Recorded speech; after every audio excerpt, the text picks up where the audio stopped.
जनतेच्या न्याय हक्कासाठी प्रजासत्ताक न्यूज सदैव आपल्यासोबत।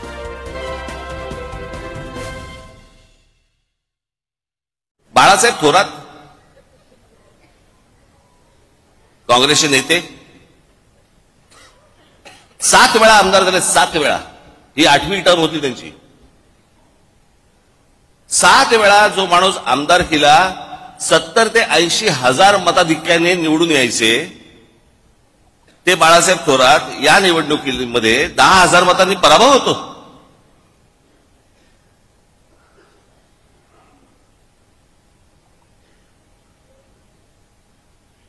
उद्या अनेक लोक बोलतील की राज ठाकरेंचा पराभव झाला म्हणून त्याच्यामुळे ते हे बोलतायत। मी काय बोलतोय? अख्खा महाराष्ट्र बोलतोय।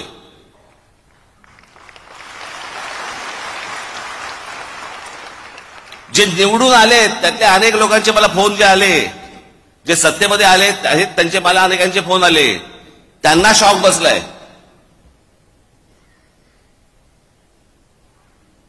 अहो 4-5 जागा येतील म्हणजे कसं आहे, भारतीय जनता पक्षाला 132 काय जागा मिळाल्या वगैरे वगैरे, चला ठीक आहे।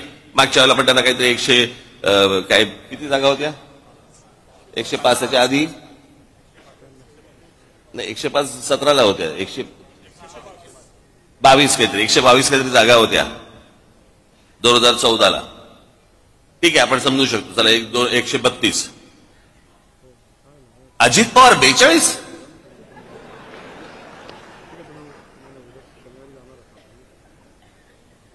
4-5 जागा येतील की नाही असं सगळ्यांना वाटत असताना अजित पवार 42, कोणाचा तरी विश्वास बसेल का याच्यावरती?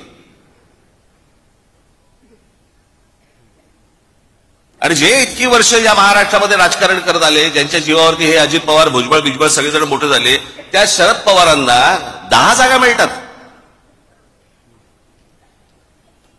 मग हे न समजण्याच्या पलीकडची गोष्ट आहे, न समजण्याच्या पलीकडची। गेल्या 4 महिन्यापूर्वी लोकसभा झाली, त्या लोकसभेला सर्वात जास्ती ज्यांचे कोणाचे खासदार निवडून आले असतील तर ते काँग्रेसचे निवडून आले।